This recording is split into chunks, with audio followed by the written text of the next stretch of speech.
right, hey everybody, Dan Haggerty here, wanting to go in depth with you for just a moment. Today, I got to talk to the White House.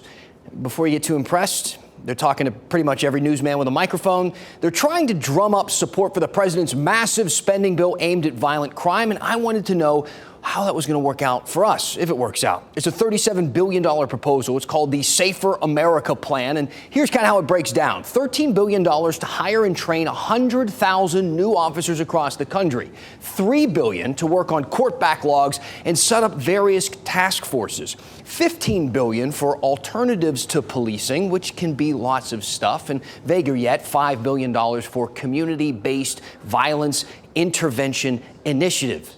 Again, I'll explain, but it's lots of things. Basically, about $20 billion at the end there has no real defined direction, which is actually kind of part of the plan, because if you think about it, every community is different, right? Has different needs, prioritizes different things. That said, the bill clearly prioritizes funding police, doesn't it? And I'm wondering, maybe you remember, I sure do, the millions of people across the country for months, very recently, who rallied, protested, some rioted, forced resignations, elected new officials on the opposite of funding police. In Durham, they wrote it on the street in giant letters in front of the police department. It said, defund, not give them billions of dollars. So I asked what the president has to say to all the people who think that all that money should be going to community-based solutions, better housing, early childhood education, job training, just like the chants that echoed for months.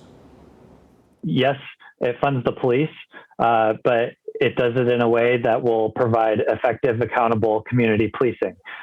Yes, it invests in an equitable criminal justice system in a way that will lead to more crime prevention, which means, yes, social services like mental health. I know what you're thinking. Did he actually just say anything there? Don't worry. I'm fluent in press secretary, so let me translate. Providing effective, accountable community policing means hiring more cops.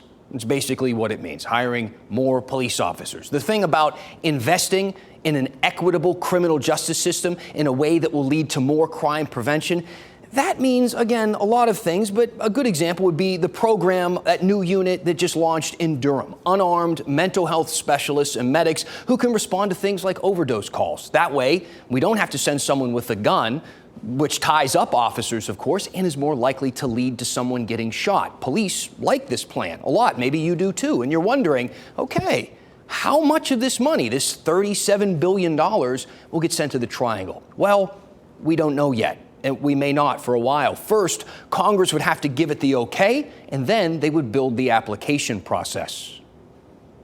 Congress will actually have to write legislation through which this plan would be executed. And so we're in the very preliminary stages. We know what works. We know what needs to be happening and where the priorities need to be placed. Okay, there it is. Now we just kind of wait and see, which you're probably saying, but Dan, where's the controversy? Give us some juice, something to argue about. Okay, all right, fine. The president's plan also wants to address the crack powder disparity.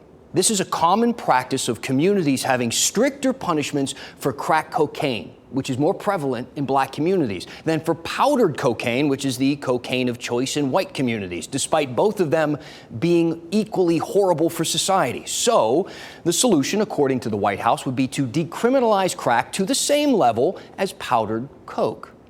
There you have it. Go ahead, hop online, start arguing. And while you're there, let me know what you think. Email me at dan@WRAL.com. How should our community be investing in our police? What do you think will work?